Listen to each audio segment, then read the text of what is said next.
harus berkembang. Dan iman kita ini adalah iman mulai dari menerima penebusan keselamatan sampai menerima Yesus yang akan datang pada kali yang kedua. Di situ perkembangan kita harus terus. Jadi benih itu adalah iman sebiji sesawi, dan iman kita itu yang selalu datang dari firman Tuhan, jangan dari mana-mana. Itu sebabnya firman Tuhan itu harus berkembang, mulai dari penebusan, terus mengubur hidup lama, terus hidup dalam Roh Kudus, sampai mematikan keinginan daging, terus sampai kepada penyembahan, merobek semua keinginan daging sehingga tidak bercacat celah. Kita bersyukur kepada Tuhan. Tuhan masih beri kesempatan bagi kita beribadah pada malam hari ini.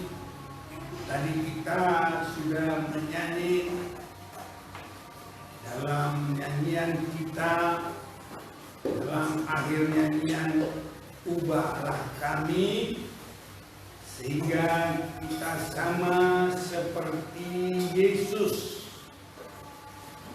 Inilah sebagai sasaran dari ibadah. Kita bagaikan dibentuk sampai serupa dengan Yesus Kristus. Dan inilah gereja yang siap bagi hari kedatangan Tuhan, sehingga pada hari kedatangan Tuhan kita semua sama seperti Yesus. Tinggal Tuhan mengubah langsung.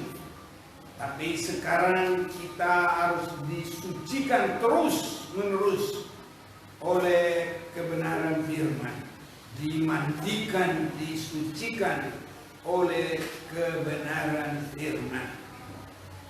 Saya mau ajak kita kembali membaca satu ayat dari Roma pasal yang ke-9 itu, kembali ayat 29.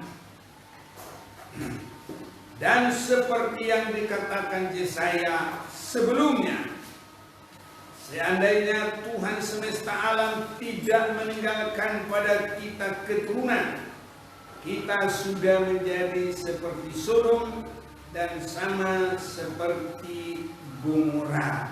Ada baiknya kita bersama-sama membaca 1, 2, 3. Dan seperti yang dikatakan Yesaya sebelumnya, seandainya Tuhan semesta alam tidak meninggalkan kepada kita keturunan, kita sudah menjadi seperti Sodom dan sama seperti Gomora.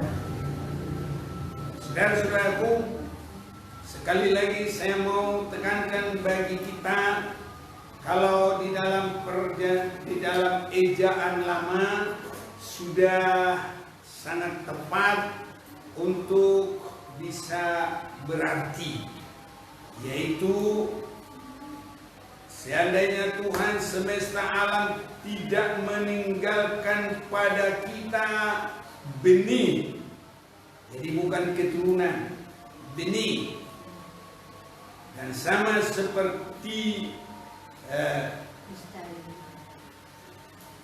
disebut keturunan, kita sudah menjadi seperti Sodom dan sama seperti Gomora. Oh ya, saya pinjam. Ada.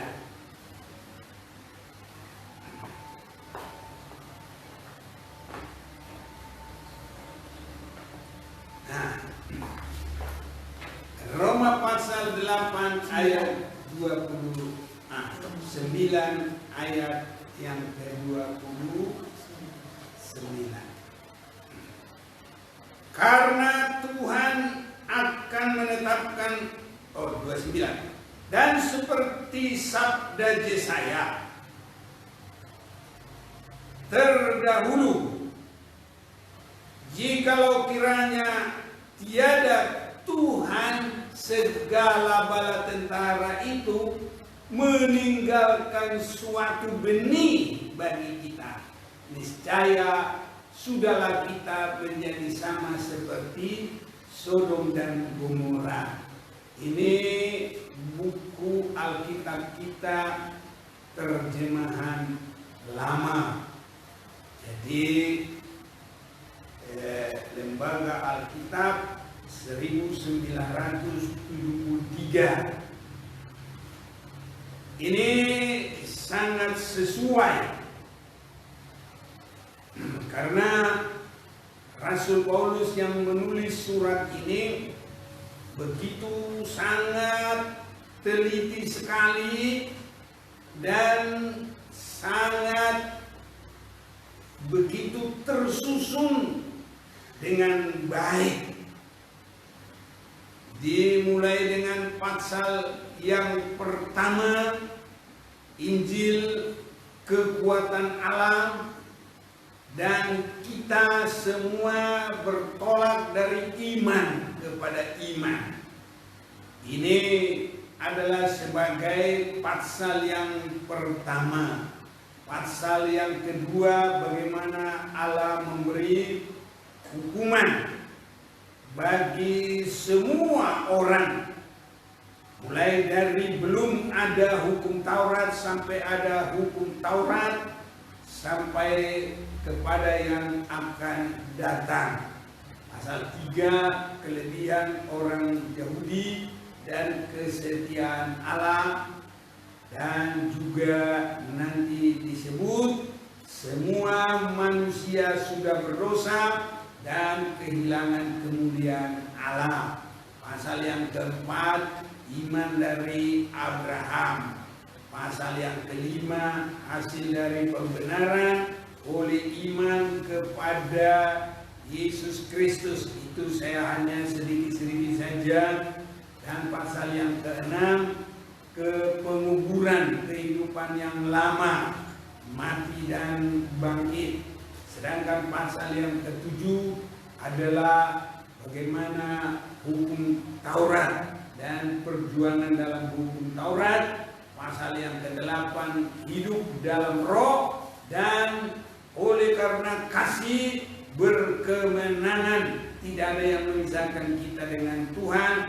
Dan pasal yang ke-9 ini adalah mengajarkan kepada kita bagaimana kerohanian di dalam pertumbuhannya, ya, kerohanian dalam pertumbuhannya. Itu sebabnya sama dengan apa yang diajarkan Yesus, bagaimana kerajaan surga itu tentang seorang yang menaburkan benih. Dan kerajaan surga itu juga disebut bagaikan benih daripada biji sesawi. Nah, ini saudara-saudaraku.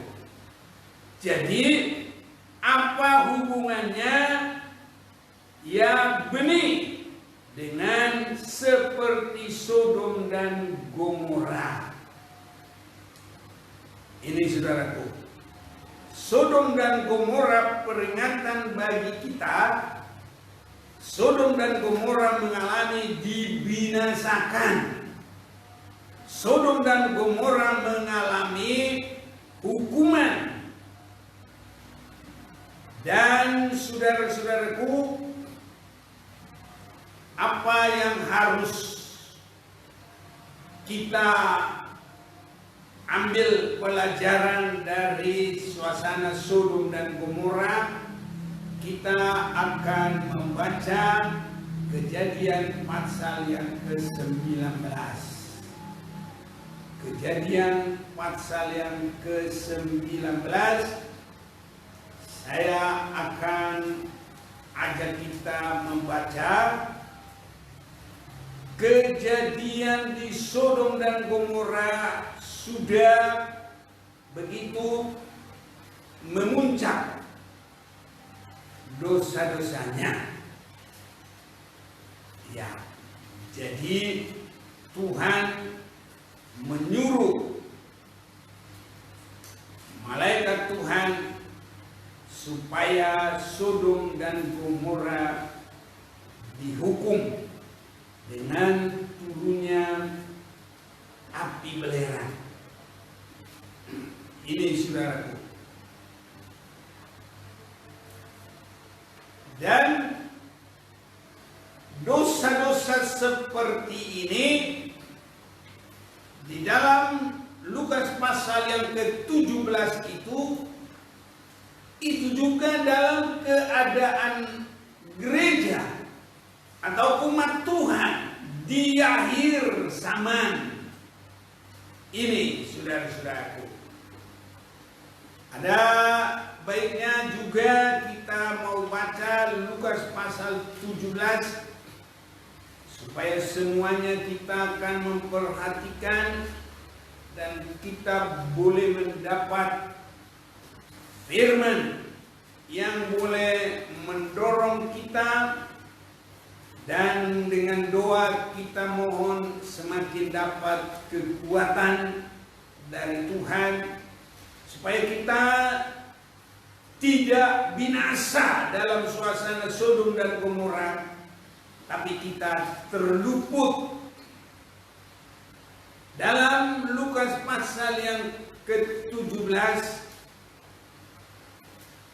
kedatangan kerajaan Allah.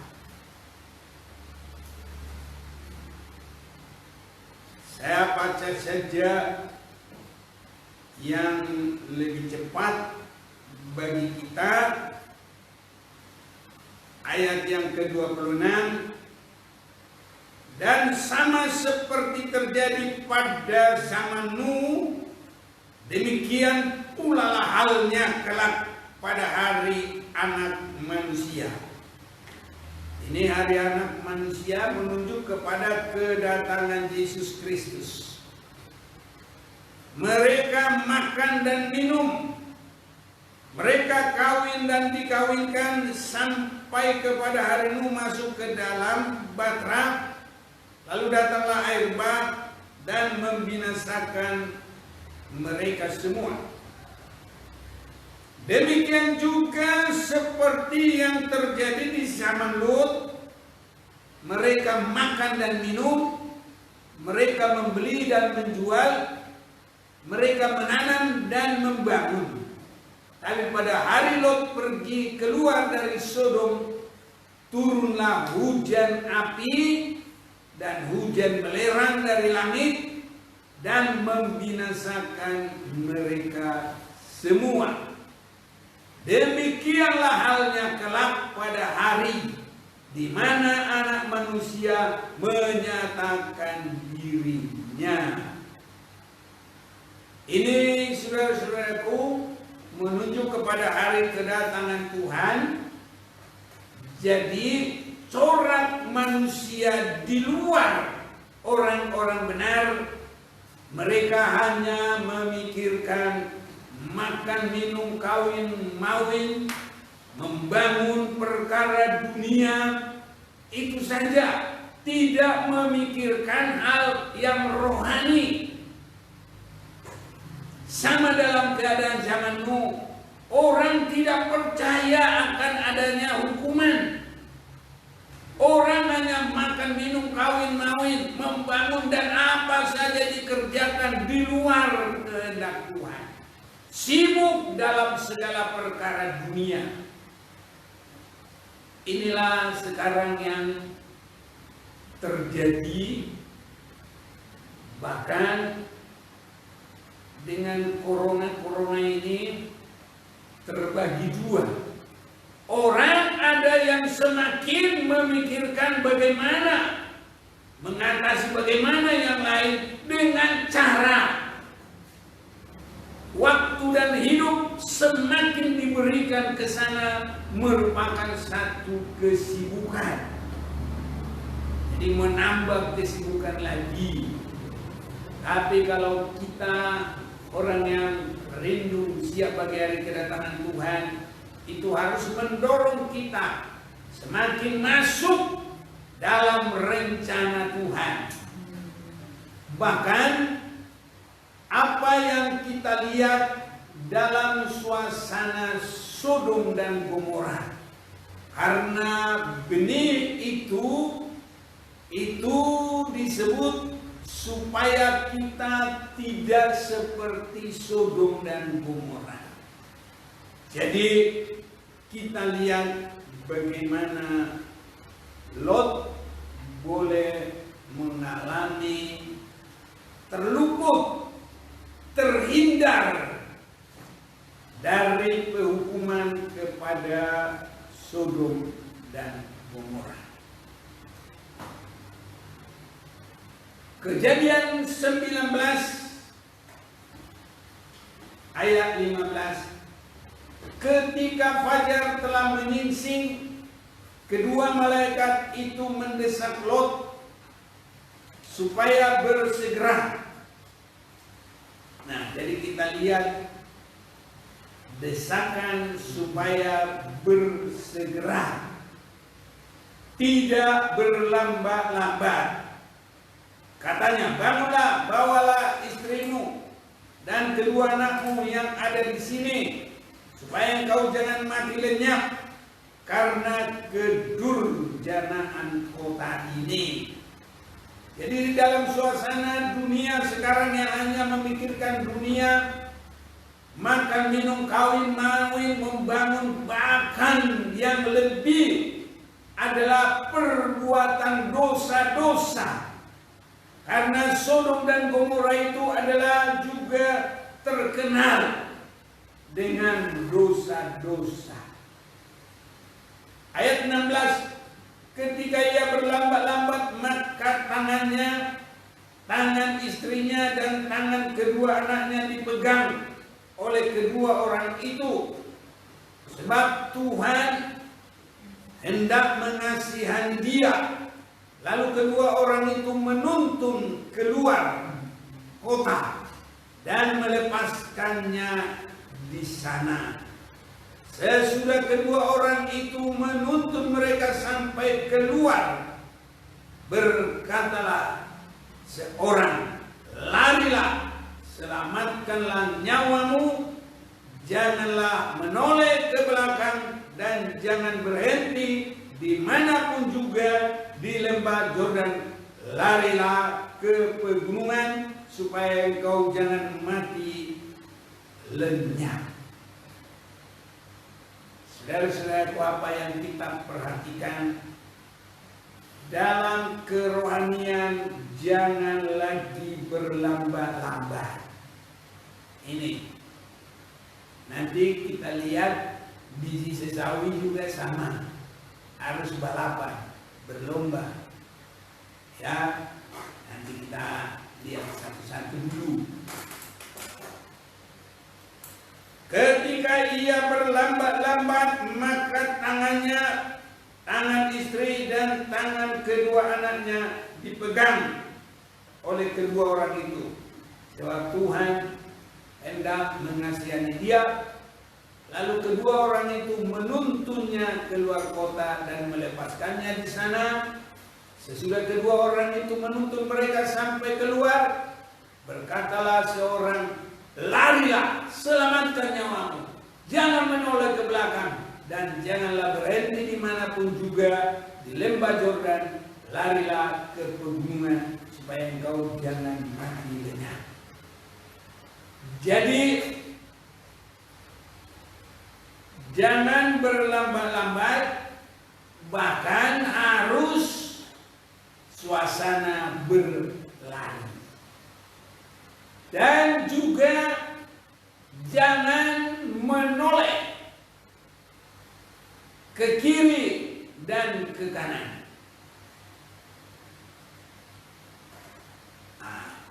Larilah, selamatkanlah nyawamu, janganlah menoleh ke belakang. Ya, jangan menoleh ke belakang. Jangan berhenti dimanapun juga di lembah Yordan.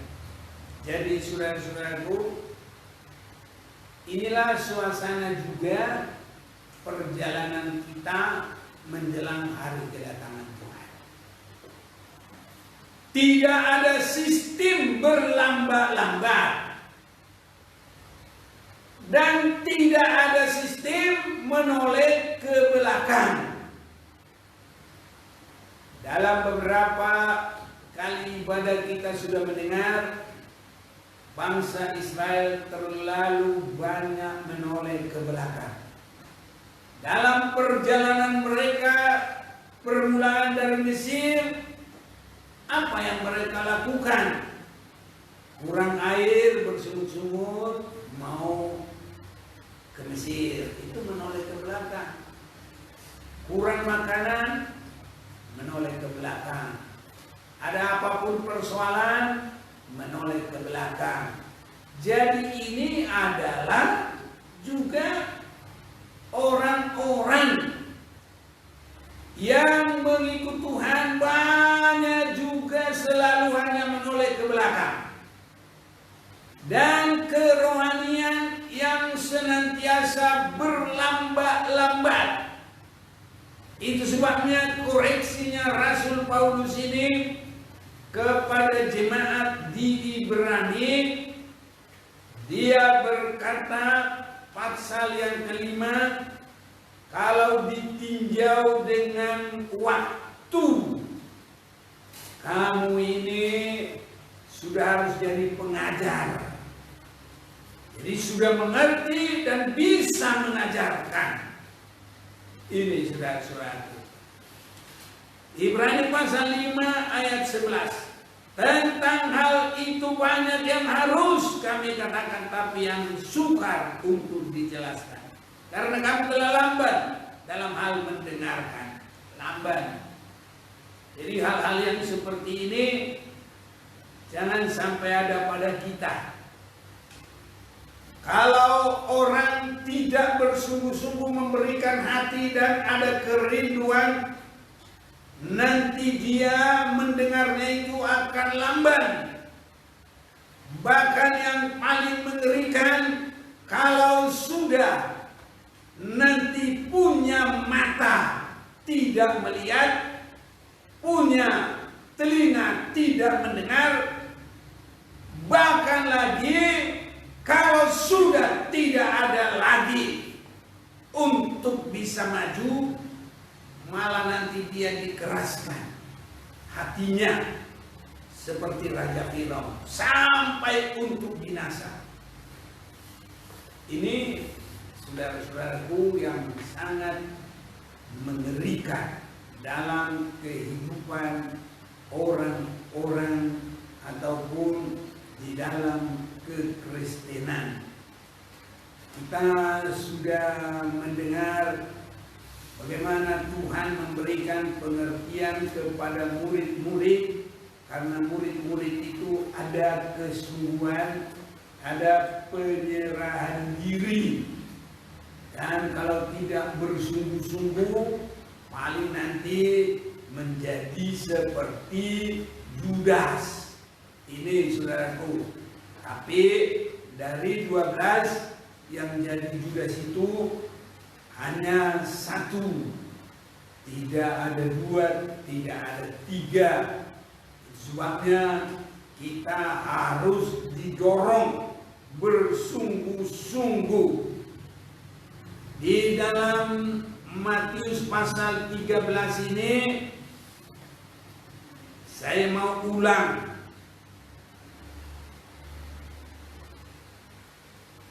Saya mulaikan ayat yang ke-11, pasal 13 ayat 11. Jawab Yesus, kepadamu diberi karunia untuk mengetahui rahasia kerajaan surga, tapi kepada mereka tidak. Nah, jadi yang tidak bersungguh-sungguh tidak diberi. Karena siapa yang mempunyai kepadanya akan diberi, sehingga ia berkelimpahan. Jadi sedikitnya kita supaya jangan seperti Sodom Gomora, kita harus ada benih tadi, benih, sehingga ia berkelimpahan. Tapi siapa yang tidak mempunyai, apapun juga yang ada padanya akan diambil daripadanya. Itulah sebabnya aku berkata dalam perumpamaan kepada mereka, karena sekalipun melihat, mereka tidak melihat, sekalipun mendengar, mereka tidak mendengar dan tidak mengerti. Ini biarpun masih tetap beribadah, tapi ini sudah penghukuman di dalam kelompok orang yang beribadah. Itu sebabnya harus bersungguh-sungguh dan harus punya benih, dan benih itu harus masuk dalam pertumbuhan yang cepat. Karena benih dengan rumput, kalau benihnya yang terlambat, rumputnya yang cepat, tanamannya rusak, tidak akan berhasil. Jadi yang pertama harus ada benih, yaitu kerinduan seperti murid mengikut Yesus, mendengarkan firman-Nya. Ini harus jadi cara kita beribadah. Jadi beribadah itu harus dengan kerinduan, saudaraku, bukan kebiasaan. Harus. Jadi seperti murid bersengaja mengikut Yesus, bersengaja memberikan diri, bukan ikut-ikutan, bukan asal-asalan. Bahkan mereka teguh mengikut apapun yang terjadi. Kalau ibadah kita seperti ini, nah ini bakal bisa, saudaraku, berkembang seperti Yesus siap bagi hari kedatangan Tuhan. Ini, saudaraku.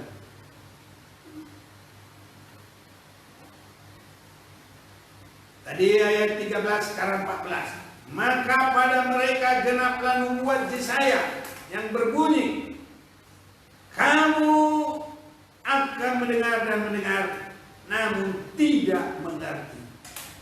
Kamu akan melihat dan melihat, namun tidak menangkap.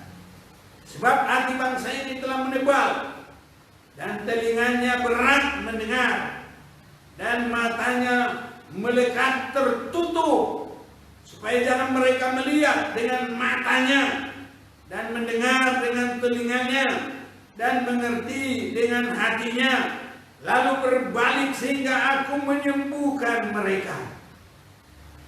Saudara-saudaraku, supaya ini jangan terjadi, semua harus datang seperti keadaan yang terjadi di Niniwe. Harus berani merendahkan diri dengan hanya kata-kata yang sedikit yang disampaikan oleh Yunus.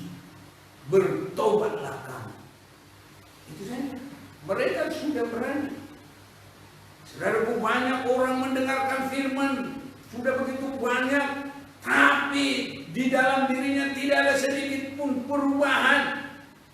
Padahal kita lihat tadi untuk lepas dari Sodom Gomora, pertama tidak boleh berlambat-lambat, kedua jangan menoleh ke belakang, bahkan ketiga harus berlari. Ini saudara-saudaraku. Tapi hati bangsa itu sudah menebal, dan telinganya berat mendengar, dan matanya melekat tertutup, supaya jangan mereka melihat dengan matanya dan mendengar dengan telinganya, dan mengerti dengan hatinya, lalu berbalik sehingga aku menyembuhkan mereka. Itu sebabnya, saudara-saudaraku, kita harus mengerti bahwa antikristus itu juga banyak di dalam persekutuan orang-orang yang menyebut diri beribadah. Mengapa demikian? Karena mereka tidak bersungguh-sungguh. Kalau yang bersungguh-sungguh itu berani untuk tidak berlambat-lambat. Kalau bersungguh-sungguh itu berani tidak melihat ke belakang dunia, dosa, kesenangan dunia. Dan orang yang bersungguh-sungguh berani cepat berkembang dalam rohani, ataupun mereka disebut berlari secara kerohanian. Dalam 1 Yohanes pasal yang kedua, saya bacakan 1 Yohanes 2. Ya, 1 Yohanes 2 ya, ayat 18. Anak-anakku, waktu ini adalah waktu yang terakhir. Ini menjelang hari kedatangan Tuhan. Dan seperti yang telah kamu dengar, seorang antikris akan datang. Sekarang telah bangkit banyak antikris. Jadi banyak. Itulah tandanya bahwa waktu ini benar-benar adalah waktu yang terakhir. Ini kita perhatikan. Memang mereka berasal dari antara kita. Jadi di dalam. Tapi mereka tidak sungguh-sungguh termasuk pada kita. Satu, tidak mempunyai benih. Kedua, tidak mempunyai sikap untuk bersegera. Ketiga, selalu melihat ke dunia, ke dosa, kesenangan dunia. Keempat, dia tidak berlari dengan cepat. Tidak ada perkembangan. Jadi kita harus berkembang sampai segambar dengan Yesus. Inilah pelarian kita. Memang mereka berasal dari antara kita, tapi mereka tidak sungguh-sungguh termasuk pada kita. Sebab jika mereka sungguh-sungguh termasuk pada kita, niscaya mereka tetap bersama dengan kita. Tapi hal itu terjadi supaya menjadi nyata bahwa tidak semua mereka sungguh-sungguh termasuk pada kita. Tetapi kamu telah beroleh pengurapan dari yang kudus, dan dengan demikian kamu semua mengetahuinya. Saudara-saudaraku, pengajaran harus berkembang. Mulai dari pengajaran keselamatan karena iman, karena percaya kepada Yesus yang sudah datang menjadi manusia yang mati tersalib, sehingga kalau kita mengaku dosa kita, oleh kemurahan Yesus sudah mengampuni dan menyucikan kita. Itu bukan perbuatan kita.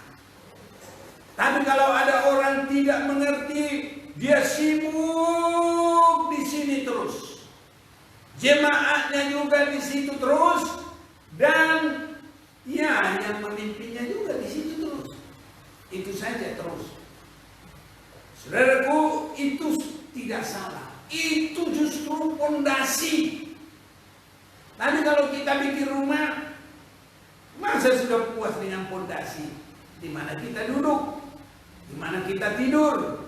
Bagaimana kita terlindung dari angin? Bagaimana kita terlindung dari hujan? Ya. Jadi harus bangun lagi, masih banyak lagi. Ini saudara-saudaraku, di dalam pembangunan kerohanian. Ada orang karena percaya nyata mujizat, terjadi kesembuhan. Ada gereja spesialisasi kesembuhan terus, kesembuhan terus. Ini saudara-saudaraku, bahkan terjadi iman seperti itu, kelompok seperti itu. Bahkan gereja yang terkenal dalam hal itu. Nah, dan dia menarik orang-orang ke situ semua. Itu spesialisasinya. Ada juga hanya ya baptisan. Ya. Ada hanya urapan. Semua itu perkembangan. Ada yang sebagian hanya perjamuan kudus. Dan banyak-banyak lagi saudara-saudara. Itu sebabnya perjalanan kita sama seperti Lut. Dari Sodom harus sampai ke gunung. Tidak boleh berhenti di mana-mana. Tidak boleh berhenti. Bahkan tidak boleh menoleh ke belakang.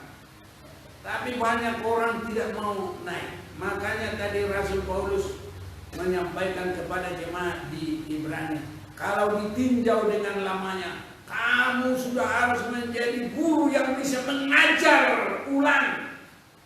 Tapi nyatanya tidak demikian. Kamu masih harus diajarkan asas-asas. Jadi masih dari awal. Jadi istilahnya kalau itu di dalam suasana Sodom Gomora masih dalam pinggir-pinggir itu. Ya, saya tidak tahu gunung mana yang disebut di situ. Karena arah ke Jordan ya gunung, arah ke Gaza juga ya gunung, arah ke mana juga gunung. Karena ya Laut Mati itu bekas dari Sodom Gomora itu bagaikan dalam penggorengan. Itu sebabnya yang masuk ke situ nggak bakal keluar. Makanya dia menjadi laut asin. Ini saudaraku, hanya bagi kita gunung yang Tuhan sudah tentukan bagi kita. 1 Yohanes pasal yang ketiga. Bagi hari kedatangan Tuhan, kita harus sama seperti Dia. Saya akan bacakan ini sebentar. 1 Yohanes pasal yang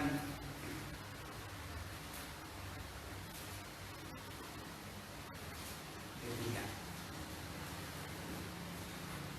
Lihatlah betapa besarnya kasih yang dikaruniakan Bapa kepada kita sehingga kita disebut anak-anak Allah.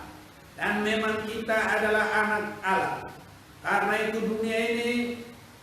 dunia tidak mengenal kita, sebab dunia tidak mengenal Dia. Saudara-saudara yang kekasih, sekarang kita adalah anak-anak Allah. Tapi belum nyata apa keadaan kita kelak. Akan tetapi kita tahu bahwa apabila Kristus menyatakan dirinya, kita akan menjadi sama seperti Dia. Jadi untuk sama seperti Dia ini kerohanian tidak boleh berlambak-lambak. Ini saudara-saudara. Itu sebabnya rohani kita ini harus rohani yang sehat, yang tidak bermalas-malas. Bahkan kalau Rasul Paulus di dalam Roma itu supaya menganjurkan memiliki roh yang menyala-nyala. Jangan kerajinan menjadi kendor. Saya akan cari bagi kita dan kita akan baca itu dalam Roma pasal 12 ayat 11 atau mulai 9 lah. Hendaklah kasih itu jangan pura-pura, jauhilah yang jahat, lakukanlah yang baik. Hendaklah kamu saling mengasihi sebagai saudara dan saling mendahului dalam dan sebagai saudara dan saling mendahului dalam memberi hormat. Nah, mendahului memberi hormat. Jangan mendahului mengangkat diri sendiri. Ini yang sering terjadi sehingga banyak kecemburuan, perpecahan, tidak indah dalam satu ibadah. Janganlah hendaknya kerajinanmu kendor. Biarlah rohmu menyala-nyala dan layanilah Tuhan. Ini lanjutan dari surat yang dikirim Rasul Paulus tadi. Dari pasal 9 kepada pasal 12 kita semakin lihat lagi. Ini bagaikan kita tidak boleh berlambat-lambat, bahkan harus sampai berlari dengan kerajinan yang tidak kendor, roh yang menyala-nyala. Ini harus terjadi bagi kehidupan kita. Untuk kita nanti bisa segambar dengan Yesus. Karena apa? Yang jahat sudah bertambah jahat. Sebenarnya dalam Wahyu itu disebut, biarlah yang jahat bertambah jahat, yang benar bertambah benar. Mana yang ada pada kita? Tinggal itu. Kalau benih sesawi itu nanti yang banyak itu berkembang rumput, maka benih ini akan mati. Tapi karena benih sesawi ini yang cepat berkembang, maka dia yang berkembang, yang lain jadi tidak berkembang. Jadi di dalam Wahyu pasal yang ke-22 memang ini sedang berlalu, sedang terjadi. Dalam ayat 11, barang siapa yang berbuat jahat, biarlah ia terus berbuat jahat. Barang siapa yang cemar, biarlah ia terus cemar. Barang siapa yang benar, biarlah ia terus berbuat kebenaran. Biarlah ia terus berbuat kebenaran. Barang siapa yang kudus, biarlah ia terus menguduskan dirinya. Saudaraku, iman harus berkembang.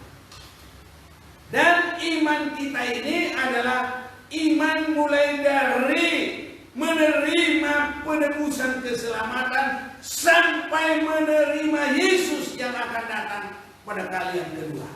Di situ perkembangan kita harus terus. Jadi benih itu adalah iman sebiji sesawi, dan iman kita itu yang selalu datang dari firman Tuhan, jangan dari mana-mana.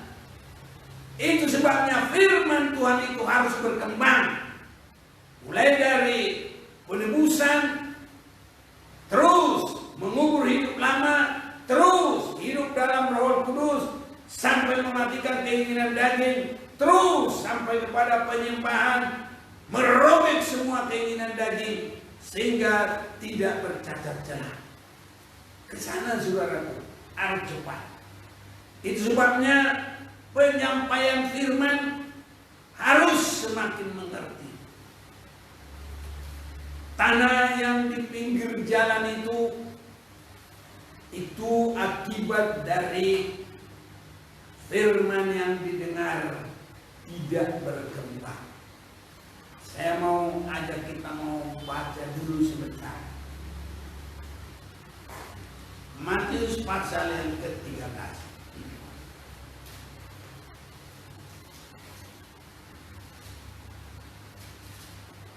Ayat yang keempat, pada waktu ia menabur sebagian benih itu jatuh di pinggir jalan, dan lalu datanglah burung dan memakannya sampai habis. Dan arti daripada di pinggir jalan itu, kalau kita baca setelah diterangkan oleh Yesus Kristus, maka Yesus mengajarkan itu, kita akan baca ayat 18. Karena itu dengarlah arti perumpamaan penabur itu kepada setiap orang yang mendengarkan firman tentang kerajaan surga, tetapi tidak mengertinya. Datanglah si jahat dan merampas yang ditaburkan dalam hati orang itu. Itulah benih yang ditaburkan di pinggir jalan.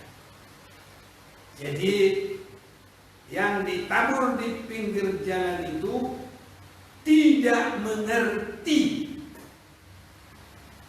Satu, mungkin penyampaian dari yang memberikan firman itu bukan benar, ya, dan mungkin tidak bisa membawa orang mengerti. Sebabnya kita harus berusaha mengerti. Dan seandainya kita tidak mengerti, mari kita bersama ulang lagi, bertanya. Seperti jemaat di Berea itu, lebih baik karena jemaat di Tesalonika dia hanya mendengar, tapi di Berea mengulang kembali, harus sampai mengerti. Ini kalau tidak nanti kita seperti di pinggir jalan. Juga banyak juga khotbah-khotbah yang tidak membawa pengertian yang berkembang.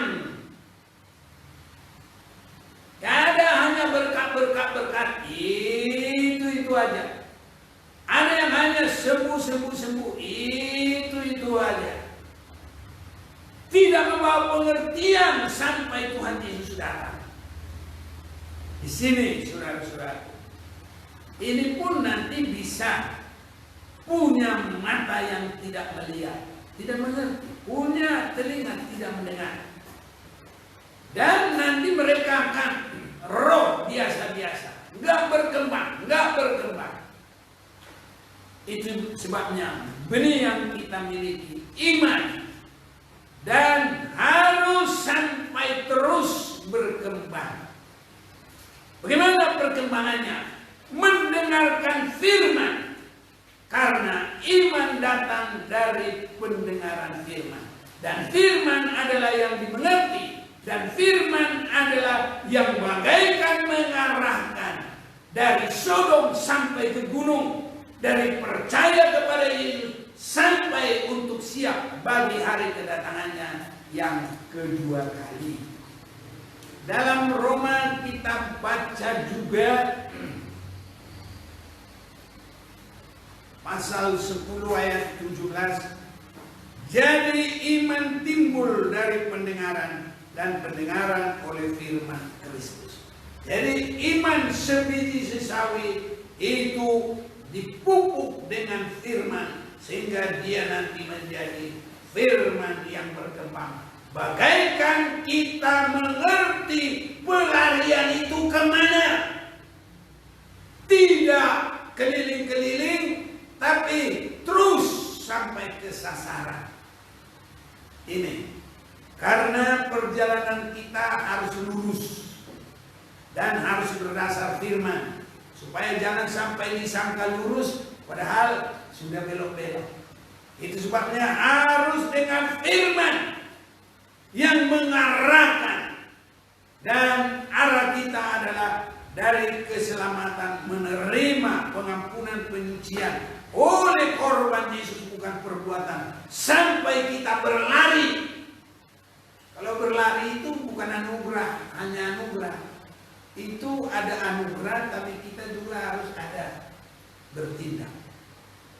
Kalau orang berkata, sudahlah aku di sini aja anugerah, oh mati langsung.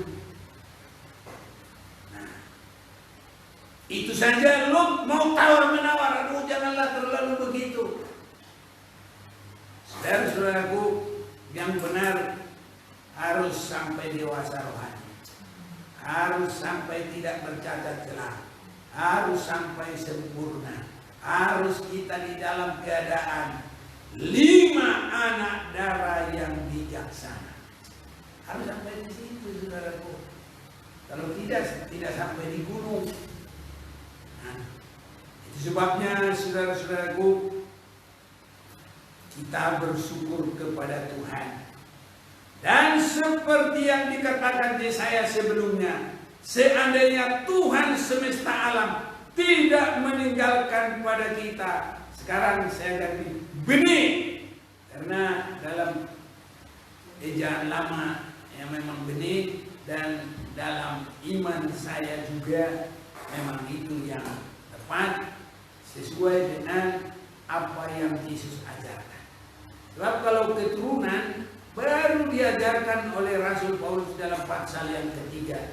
Semua sudah berbuat dosa, tidak ada yang benar. Tapi kalau benih, firman dan iman kepada Tuhan, itu tidak ada yang rusak, saudaraku. Benih dari Tuhan itu benih yang terbaik. Bahkan di dalam Perjanjian Lama ada istilah benih unggul, ya, anggur pilihan. Ini, jadi benihnya itu pilihan. Saudara-saudaraku, itu yang membawa kita dalam keselamatan dalam Yesus dan terus dibimbing sampai tidak bercacat celah, siap bagi hari kedatangan Tuhan. Sehingga benar-benar dengan firman, iman dan firman, kita tidak akan binasa seperti Sodom dan Gomora, tapi kita semua siap bagi hari kedatangan Tuhan. Sebabnya saudaraku, Saat-saat sekarang kalau kita lihat perlombaan dunia, makan, minum, kawin, mawin, membangun dan apa semuanya. Tapi kita harus bertumbuh dengan benar, rohani yang sudah disucikan oleh darah Yesus dan terus mengalami penyucian, dimandikan oleh firman sampai kita sama seperti Yesus. Kita nyanyikan kembali sama seperti Yesus tadi. Berkarya